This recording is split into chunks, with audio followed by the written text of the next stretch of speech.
Hello అండి, welcome back to my channel. బెండకాయ పులుసు చేస్తున్నాను. టేస్ట్ ఇది చాలా బాగుంటుంది. ఇది అన్నంలోకి అలాగే రాగి ముద్దలోకి అయితే చాలా బాగుంటుంది. దీనికోసం అయితే ముందుగా బెండకాయలు తీసుకునేసి కడిగేసుకొని కొద్దిగా పెద్ద సైజు ముక్కలుగా కట్ చేసుకోవాలి. ఇలా కట్ చేసుకుని పక్కన పెట్టుకొని ఇంకొక కుక్కర్ తీసుకోవాలి. ఇక్కడ నేను కుక్కర్లో చేసుకుంటున్నాను. కుక్కర్లో అయితే 10 మినిట్స్లో అయిపోతుంది కూర. కావాల్సినంత ఆయిల్ తీసుకొని అందులోకి కొద్దిగా ఆవాలు వేసుకొని ఆవాలు చిటపట్లాడిన తర్వాత కొద్దిగా జీలకర్ర, సన్నగా కట్ చేసి పెట్టుకున్న ఎర్రగడ్డలు, కొద్దిగా కరివేపాకు, ఒక 2-3 పచ్చిమిరపకాయలు వేసుకునేసి వీటిని బాగా ఫ్రై చేసుకోవాలి. ఇవి బాగా ఫ్రై అయిన తర్వాత ముందుగా కట్ చేసి పెట్టుకున్న బెండకాయ ముక్కలు కూడా వేసుకొని ఒకసారి బాగా మిక్స్ చేసుకోవాలి. ఇందులోకి కొద్దిగా పసుపు వేసుకోవాలి. పసుపు వేసుకొని అంతా ఒకసారి బాగా మిక్స్ చేసుకొని ఒక 2 మినిట్స్ పాటు కలుపుకుంటూ ఫ్రై చేసుకోవాలి. ఇవి కొద్దిగా ఫ్రై అయిన తర్వాత ముందుగా సన్నగా కట్ చేసి పెట్టుకున్న టమాటా ముక్కలు కూడా వేసుకోవాలి.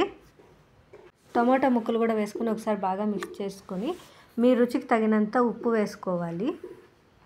ఉప్పు వేసుకొని ఇంకొక 2 మినిట్స్ పాటు కలుపుకుంటూ బాగా ఫ్రై చేసుకోవాలి. టమాటా కొద్దిగా సాఫ్ట్గా అయ్యేంత వరకు కలుపుకుంటూ ఫ్రై చేసుకోవాలి. మీకు టమాటా ఇట్లా ముక్కలుగా కట్ చేసుకోవడం ఇష్టం లేకపోతే కొద్దిగా పేస్ట్ చేసుకొని కూడా వేసుకోవచ్చు. ఇవి కొద్దిగా సాఫ్ట్గా అయిన తర్వాత ఇందులోకి కొద్దిగా ధనియాల పొడి, అలాగే మీ రుచికి తగినంత కారం వేసుకోవాలి. ఈ రెండు వేసుకొని ఒకసారి బాగా మిక్స్ చేసుకొనేసి ఇక్కడైతే నేను కొద్దిగా చిక్కదనం కోసం కొద్దిగా మసాలా యూస్ చేస్తున్నాను. రాగి ముద్దలకి కొద్దిగా కూర చిక్కగా ఉంటే బాగుంటుందనేసి ఇందులోకి అయితే కొద్దిగా వెల్లుల్లి, అలాగే కొద్దిగా కొబ్బరి,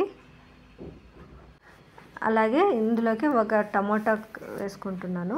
కొద్దిగా మెంతి, అలాగే 2 లవంగాలు వేసుకునేసి మెత్తగా మిక్సీ పట్టుకోవాలి. మీరు కొబ్బరి ప్లేస్లో కొద్దిగా క్యాషూస్ అయినా వేసుకోవచ్చు. ఇలా పేస్ట్ చేసి వేగుతున్న బెండకాయల్లోకి వేసేసుకోవాలి. ఇందులోకి ముందుగా నానబెట్టి పెట్టుకున్న చింతపండు గుజ్జు కూడా కొద్దిగా తీసుకోవాలి. చింతపండు గుజ్జు కూడా వేసుకొని అంతా ఒకసారి బాగా మిక్స్ చేసుకొని మీకు ఎంత నీళ్లు కావాలో అంత నీళ్లు పోసుకొని ఒక 3 to 4 విజిల్స్ పెట్టుకోవాలి.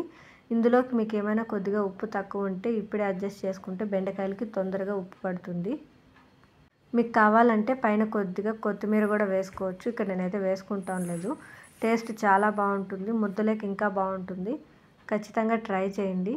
నా వీడియో నచ్చినట్టయితే లైక్ చేయండి, షేర్ చేయండి, సబ్స్క్రైబ్ చేసుకోవడం మర్చిపోకండి.